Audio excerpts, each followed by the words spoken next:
예, 오늘 팩트체크는 대한민국 국민 5분의 1의 인구에 해당하는 문제입니다.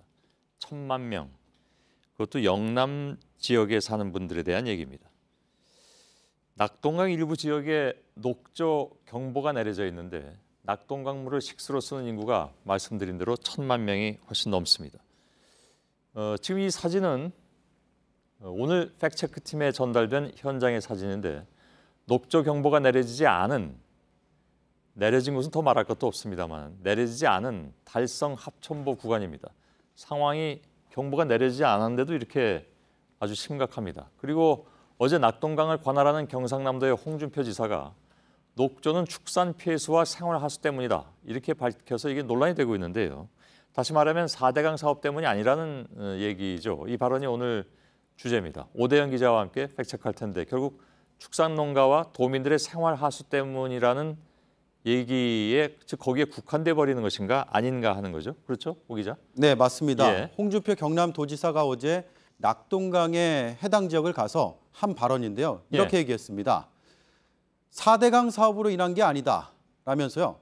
가축과 생활 폐수에 의한 것이다 라고 아주 단호하게 얘기했는데 축산농가와 경남도민이 내보낸 폐수가 녹조 원인이라는 얘기입니다. 그러면서 좌파 주장에 일방적으로 매몰이 됐다. 4대강은 엉뚱한 소리다라고 했습니다. 예. 녹조 얘기해서 갑자기 또 좌파라는 표현까지 왜 나왔는지 모르겠는데 모르진 않습니다. 늘 또 그렇게 말씀하시는 측면도 좀 있으니까. 근데 홍 지사의 말대로라면 폐수가 녹조 원인이 폐수 하나인 것처럼 예. 그렇게만 들립니다. 그런 측면이 있습니다. 예. 그리고요. 축산 폐수나 생활 폐수를 함부로 방류하면 이거 처벌 대상이지 않습니까? 그런 범죄 행위를 전제로 해서 이 문제를 도지사가 얘기했다는 게 굉장히 놀라운 반응이라는 게 현장에서 나온 얘기들인데 예. 저는 실제 폐수 방류 여부를 떠나서 구조적인 차원에서만 이 발언 분석을 한번 해보겠습니다. 예. 일단 지도부터 보시죠. 4대강 사업으로 완성된 낙동강에 8개의 보입니다. 보는 일정한 높이까지 물을 가둬놓기 위해서 인위적으로 설치한 장치인데요. 가뭄에는 물을 보관할 수 있고 홍수 때는 빨리 내보내는 장점이 있습니다. 하지만 이게 녹조를 일으킨 장 본인으로 지목되고 있고 이런 와중에 홍 지사가 폐수의 얘기를 한 겁니다. 예. 고인물이 성다는 말은 늘 하는 얘기고 또 보로 물을 오래 가둬놓으니까 녹조가 심해질 수밖에 없다라는 것은 그동안 쭉 이어져 왔던 환경단체들의 주장이 아닙니까? 그렇습니다. 예. 그 부분이 이제 홍 지사 얘기와 충돌되는 지점인데요. 예. 홍 지사는 물이 결코 가둬지지 않았다라는 근거로 4대강 보의 물 체류 일수가 평균 7일이라고 밝혔습니다. 예. 그러니까 이 구간마다 7일 동안 물이 머물고 간다라는 얘기인데 환경부가 내놓은 2014년의 자료를 보면은 짧게는 5.7일, 길게는 16.5일이었습니다. 예. 홍 지사가 방문했던 합천의 창녕보는 6.8일로 나와 있습니다. 그건 홍 지사 말이 맞네요. 네, 2014년을 기준으로 한다면 홍 지사 얘기가 아주 틀린 건 아닙니다. 예. 비가 많이 오면 그 지역의 물을 빨리 빼는 것이고 가뭄 때는 더 가두는 거잖아요. 그래서 물론입니다. 물을 가두어두는 효과가 있다고 이 4대강 사업할 때부터 계속 선전했으니까 평균 7일이라는 수치의 의미가 있나요? 그러니까 이게 오히려 낙동강 전체의 물이 얼마나 오래 머무느냐 이걸 봐야 하지 않느냐. 다시 말해서 어느 지역에 어느 조금 더 머물고 덜 머물고 하는 것이 과연 문제가 되느냐 하는 건데. 네, 물론입니다. 그게 오늘 굉장히 중요한 부분인데요. 그래서 예. 지금부터 설명을 드리겠습니다. 지도를 다시 보여드리겠습니다. 예. 이건 2012년에 환경부의 시뮬레이션 자료인데요. 4대강 사업의 전과 후의 체류 시간을 비교할 수 있는데 낙동강 전체로 보면은 보건설 전에는 18.35일 이 낙동강 전체에서 머물렀던 물의 체류 기간인데 예. 이게 보건설 이후에는 163.94일로 늘었습니다. 9배 는 거죠. 거의 9배군요. 네, 당시에는 예측한 시뮬레이션 결과인데 실제로 측정된 자료를 보면은 75.7일로 돼 있습니다. 이것도 예. 차이가 많이 나죠. 그래서 4대강 사업 이후에 낙동강 전체를 보면은 물의 흐름이 크게 느려진 걸 알 수 있습니다. 예. 그러니까 구간별 체류 시간은 근거로 타당하지 않을 수 있다. 네. 그러니까 지금 조금 아까 이제 지도를 봤습니다만 보가 8개가 설치가 됐잖아요.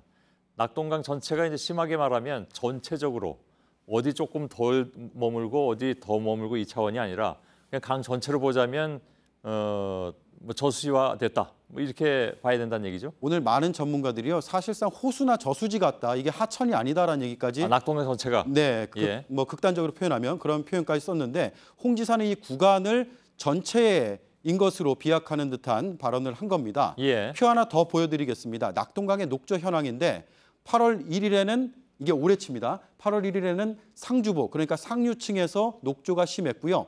저 아래 합천 창녕보는 상대적으로 낮았습니다. 그런데 17일 뒤에는 상황이 역전이 됐습니다. 그러니까 하천과 함께 녹조 물질까지 함께 흘러나갔기 때문인데 예. 결국은 한 지점에서 특정 시점에 보면 안 되고 전체적인 흐름을 함께 봐야 된다는 게 오늘 예. 가장 설명드릴 수 있는 중요한 부분입니다. 뭐 역전 정도가 아니라 그 합천 창녕본가 여기는 8월 17일엔 그 상주보의 8월 1일보다 거의 4배 정도가 되는 네. 그런 상황인데 그렇다면 가축과 생활 폐수 때문이라는 홍 지사의 주장은 어떻게 봐야 되는 겁니까? 이게 오늘 핵심일 수도 있는데요. 네, 홍 지사는 이제 폐수 얘기를 하면서 그 폐수 안에 들어있는 특정 물질을 언급을 했는데요. 바로 예. 이 부분입니다.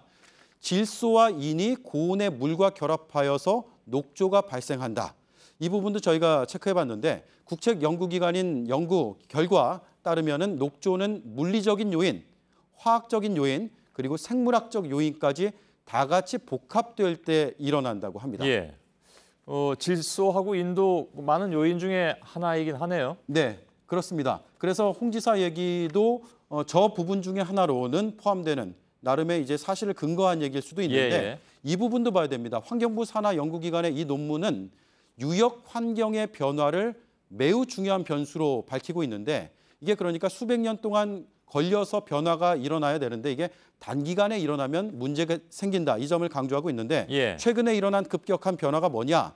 결국은 낙동강을 보면 4대강 사업으로 해석을 할 수밖에 없습니다. 다른 변수는 찾기가 좀 어렵다. 네, 예. 이게 수백 년에 걸린 걸 한 번에 바꿀 수 있는 건 결국은 낙동강에서 4대강 사업인데요. 홍 지사가 말한 폐수도 물론 녹조 원인 가운데 하나입니다. 하지만 그게 전체는 아니죠. 특히 4대강 사업을 배제한 점은 국가 연구기관이 내놓은 것과 결과가 다릅니다. 예.